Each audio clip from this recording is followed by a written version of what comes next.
नमस्कार, चुनाव के नए आंकड़ों के साथ स्वागत है और आज हम बात करेंगे गुजरात और हिमाचल प्रदेश के एक साथ चुनावी गणित के, क्योंकि 250 सीटों पर इसी साल चुनाव है। और ऐसे में अगर बात की जाए तो आम आदमी पार्टी ने यहां पर खलबली मचा दी है और महासर्वे क्या निकल कर आ रहा है गुजरात और हिमाचल प्रदेश में। आज चुनाव तो फिर किसकी बनने जा रही है गुजरात और हिमाचल प्रदेश में सरकार, क्योंकि 250 सीटों का ओपिनियन पोल और इस हिसाब से जिस कार से यहाँ पर आम आदमी पार्टी चुनावी मैदान में है, तो क्या यहाँ पर आंकड़ा बन सकता है, क्योंकि बड़ी बड़ी घोषणाएं अब आम आदमी पार्टी हिमाचल प्रदेश और गुजरात चुनाव को लेकर करते नजर आ रहे हैं। क्या वो यहाँ पर दिल्ली पंजाब के रास्ते गुजरात और हिमाचल प्रदेश में सरकार बनाने में सफल हो पाएंगे, क्योंकि इसी साल यहाँ पर चुनाव होने हैं। तो यहाँ का क्या आंकड़ा बनता नजर आ रहा है। हिमाचल प्रदेश में बड़ी बड़ी जनसभाएं भी यहाँ पर करते नजर आए हैं। यहाँ पर बात की जाए तो कांग्रेस की क्या रणनीति यहाँ पर हिमाचल प्रदेश में हो सकती है, क्योंकि इससे पहले जो उपचुनाव था 4 सीटों में से, जिसमें 3 विधानसभा की और 1 लोकसभा की, चारों सीटों पर कांग्रेस ने जीत हासिल की थी। बीजेपी ने एक भी सीट पर जीत हासिल नहीं की थी हिमाचल प्रदेश में जो उपचुनाव रहा था। तो हिमाचल प्रदेश का क्या चुनावी गणित निकल कर आ रहा है। हिमाचल प्रदेश में 2017 के आंकड़ों में भी बात की जाए तो बीजेपी 44 जबकि कांग्रेस 21, और यहाँ पर आने की बात की जाए तो 3 सीटें 68 सीटों में से यहाँ पर जो नतीजे रहे थे। लेकिन आज चुनाव तो हिमाचल प्रदेश में किसकी बनेगी। बात की जाए चंबा की तो 5 सीटें आती हैं और यहाँ पर बीजेपी को 2 सीट, कांग्रेस के हिस्से में यहाँ पर 3 सीटें जा सकती हैं। कांगड़ा की 15 सीटों में से कांग्रेस को 6 सीट, बीजेपी 9 सीटों पर जीत हासिल कर सकती है। हमीरपुर की 5 सीटों में से कांग्रेस को 4 सीट, बीजेपी 1 सीट पर जीत हासिल कर सकती है।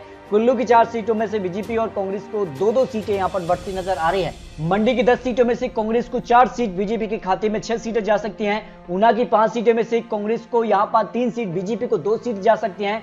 बिलासपुर की 4 सीटों में अगर बात की जाए तो कांग्रेस को 3 सीट, बीजेपी के पक्ष में 1 सीट जाने का अनुमान यहाँ पर लगा जा रहा है। सालौन की 5 सीटों में से कांग्रेस को 4 सीट, बीजेपी के पक्ष में 1 सीट। सिरमौर की 5 सीटों में से कांग्रेस को 2 सीट, बीजेपी 3 सीटों पर जीत हासिल कर सकती है।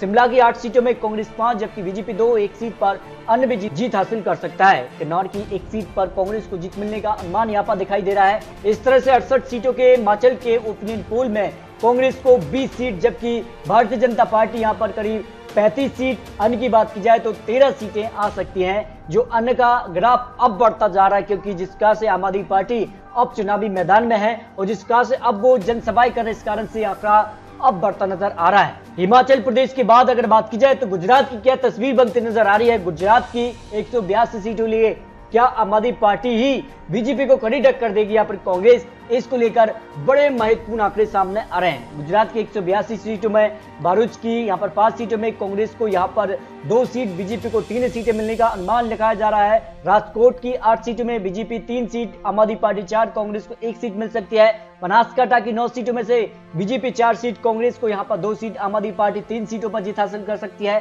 3 सीटों में से बीजेपी 2 सीट, आम आदमी पार्टी 1 सीट पर जीत हासिल कर सकती है। गिर सोमनाथ की 4 सीटों में से बीजेपी 2 सीट, 1 सीट, आम आदमी पार्टी 1 सीट पर कांग्रेस को जीत मिल सकती है। भावनगर की 7 सीटों में से बीजेपी को यहाँ पर 3 सीट, आम आदमी पार्टी 2 सीट, 2 सीट पर कांग्रेस जीत हासिल कर सकती है। आनंद की यहाँ पर बात की जाए 7 सीटों में बीजेपी 4 सीट, कांग्रेस को 2 सीट, आम आदमी पार्टी 1 सीट पर जीत हासिल कर सकती है।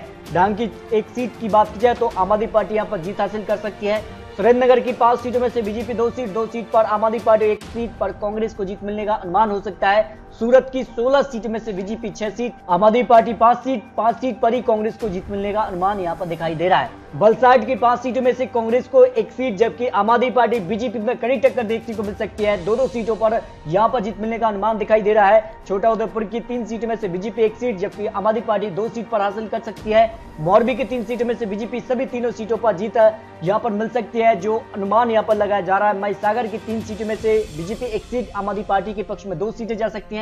पाटन की 4 सीटों में से सभी सीटों पर भारतीय जनता पार्टी का कमल खिलता नजर आ रहा है, जबकि यहाँ पर बात की जाए साबरकांठा की 4 सीटों में से बीजेपी और आम आदमी पार्टी को 2-2 सीटों पर जीत मिल सकती है।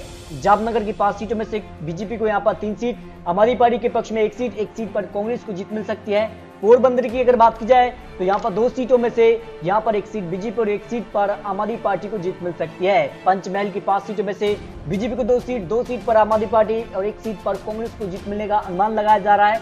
देवभूमि की द्वारका की 2 सीटों में से दोनों सीटों पर भारतीय जनता पार्टी का कमल खिलता नजर आ रहा है। खड़ा की 6 सीटों में से बीजेपी 3 सीट, आम आदमी पार्टी 1 सीट, 2 सीट पर कांग्रेस को जीत मिल सकती है। यहाँ पर बात की जाए दाऊद की 6 सीटों में से बीजेपी 2 सीट, 3 सीट पर आम आदमी पार्टी 1 सीट पर कांग्रेस को जीत मिलने का अनुमान लगाया जा रहा है। कच्छ की 6 सीटों में से बीजेपी 3 सीट, 1 सीट आम आदमी पार्टी और 2 सीट पर कांग्रेस को जीत मिलने की उम्मीद है। जबकि अमरेली की बात की जाए 5 सीटों में से 3 सीट भारतीय जनता पार्टी और 2 सीट पर कांग्रेस को जीत मिल सकती है। वडोदरा की 10 सीटों में से बीजेपी 4 सीट, कांग्रेस को 3 सीट पर आम आदमी पार्टी को भी जीत मिल सकती है।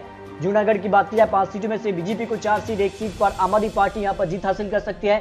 इस तरह से गुजरात की यहां पर 182 सीटों में से भारतीय जनता पार्टी करीब 115 सीटों पर पहुंच रही है। कांग्रेस के खाते में 44 सीट, आम आदमी पार्टी भी करीब यहां पर 18 सीट। अन्य की बात की जाए तो अन्य के खाते में 4 सीटों पर अन्य को भी जीत मिल सकती है। इस तरह से अगर बात की जाए हिमाचल प्रदेश और गुजरात के लिए आज विधानसभा चुनाव होते हैं। 250 सीटों में से भारतीय जनता पार्टी को यहां पर दोनों राज्यों में पूर्ण बहुमत मिलता नजर आ रहा है। आने वाले वक्त में क्या कुछ होगा ये आने वाला वक्त ही बताएगा। आपको क्या लगता है हिमाचल प्रदेश और गुजरात में क्या बीजेपी का कमल बरकरार रहेगा या फिर आम आदमी पार्टी कांग्रेस की वापसी होगी? क्योंकि ये तो चुनावी आंकड़े, चुनावी अनुमान है। आने वाले वक्त में किस प्रकार से जनसभाएं होती हैं, किस प्रकार की चुनावी घोषणाएं होती हैं और जनता किसका साथ देती है, आने वाला वक्त ही बताएगा। तो आपको क्या लगता है, टीरा रख सकते हैं। मिलते हैं दोस्तों और सटीक महत्वपूर्ण जानकारी के साथ, तब तक ले जाएं जब